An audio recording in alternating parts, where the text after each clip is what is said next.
Existe uma pergunta que paralisa pessoas, que já fez gente sair da fé, romper família, chorar na madrugada. Uma pergunta que parece simples, mas carrega décadas de dor real.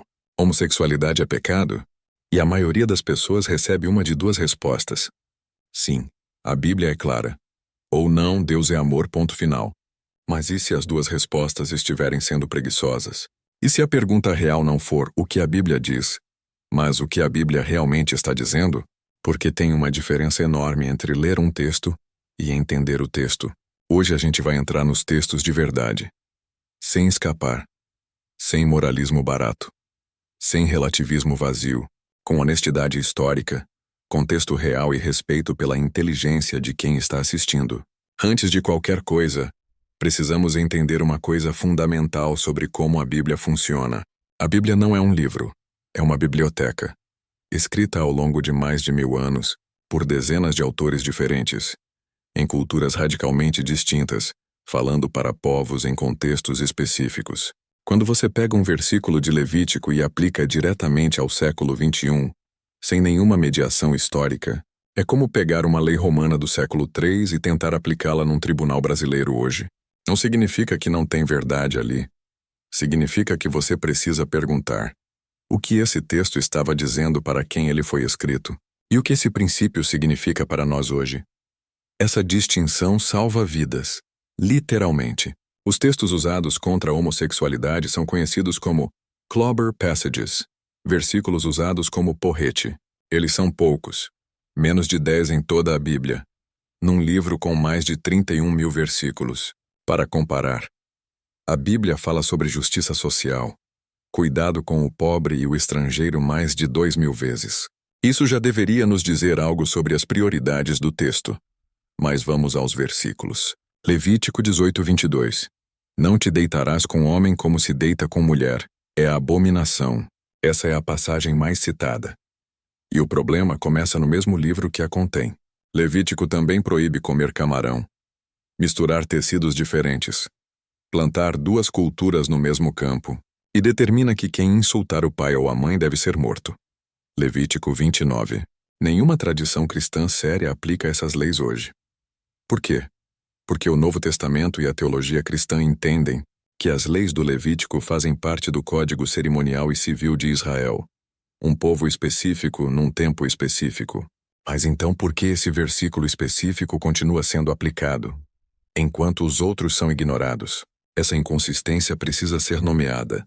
Não é exegese, é seleção, mas tem mais. A palavra abominação em hebraico é toeva, e ela aparece 116 vezes no Antigo Testamento. É usada para descrever comer carne impura, fazer negócios injustos, sacrifícios errados, orgulho, mentira. Toeva não significa necessariamente pecado moral universal. Frequentemente significa proibido para Israel nesse contexto ritual. Isso não anula o texto, mas muda radicalmente o que ele está dizendo. Agora vamos para Paulo. Romanos 1:26-27.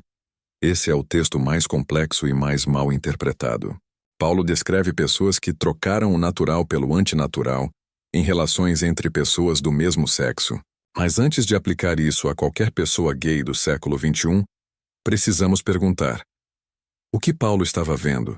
No mundo greco-romano do primeiro século, as relações entre pessoas do mesmo sexo que existiam eram quase todas ligadas a 3 contextos: exploração de escravos por senhores, relações entre adultos e adolescentes, a pederastia e rituais de culto a deuses pagãos envolvendo prostituição sagrada. Paulo não conhecia, porque não existia ainda como conceito, a ideia de uma relação amorosa, fiel, igualitária entre 2 adultos do mesmo sexo. O que ele condena em Romanos 1 é excesso, exploração, idolatria, descontrole. Quando Paulo diz trocaram o natural pelo antinatural, estudiosos sérios apontam que ele está falando de pessoas heterossexuais, que foram além de sua natureza em rituais pagãos, não de pessoas cuja orientação é desde sempre voltada para o mesmo sexo. Isso não é invenção progressista. É o que a exegese histórica honesta revela quando você lê o texto no contexto original. Mas em 1 Coríntios 6:9, Paulo usa 2 palavras gregas, malakoi e arsenokoitai. Malakoi literalmente significa moles. Era usado para homens efeminados, sem força moral, ou para quem se prostituía. Arsenokoitai é uma palavra que Paulo pode ter criado e que aparece raramente na literatura antiga. Quando aparece, está frequentemente associada à exploração econômica ou sexual, não a relações consensuais. A tradução que muitas Bíblias usam, homossexuais, é uma escolha interpretativa feita no século XX. Não é uma tradução neutra. A palavra homossexual não existia no grego antigo. Ela foi inventada em 1869 por um psicólogo húngaro. Então, quando você lê numa Bíblia, os homossexuais não herdarão o reino de Deus, você está lendo uma interpretação, não uma tradução. Agora vem a parte que mais machuca e que mais importa. Existe uma geração inteira de pessoas que cresceram ouvindo: Deus te ama, mas o que você é abominação. Pessoas que passaram anos tentando se consertar, que passaram por terapias de conversão, que perderam família, comunidade, chão, que tentaram suicídio em taxas assustadoras. Esse não é um debate acadêmico. É uma questão de vida e morte real para pessoas reais. E quando a igreja usa um texto que ela mesma não entende plenamente para causar esse nível de dano, isso precisa ser nomeado com clareza. É uma falha moral séria, independente de qual posição teológica você ocupa. Mas agora a pergunta que fica: então a Bíblia não tem nada a dizer sobre sexualidade? Tem. Mas o que ela diz é diferente do que costumamos ouvir. O princípio central que perpassa os ensinamentos de Jesus sobre relacionamentos não é orientação sexual. É amor, fidelidade, entrega, respeito, cuidado, justiça.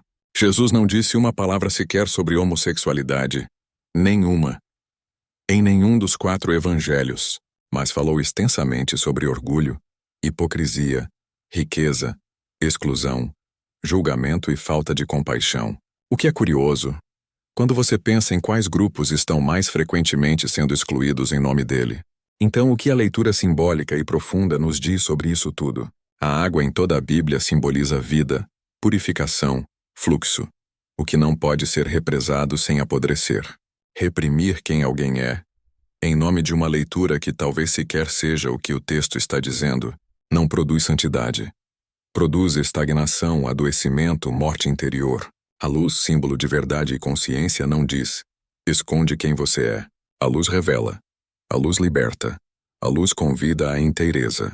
E se existe um pecado que percorre toda a Bíblia com consistência absoluta, é a dureza de coração que usa o nome de Deus para excluir, humilhar e destruir o outro. Os fariseus faziam exatamente isso. E Jesus foi mais duro com eles do que com qualquer outro grupo. Então deixa eu te falar de forma direta.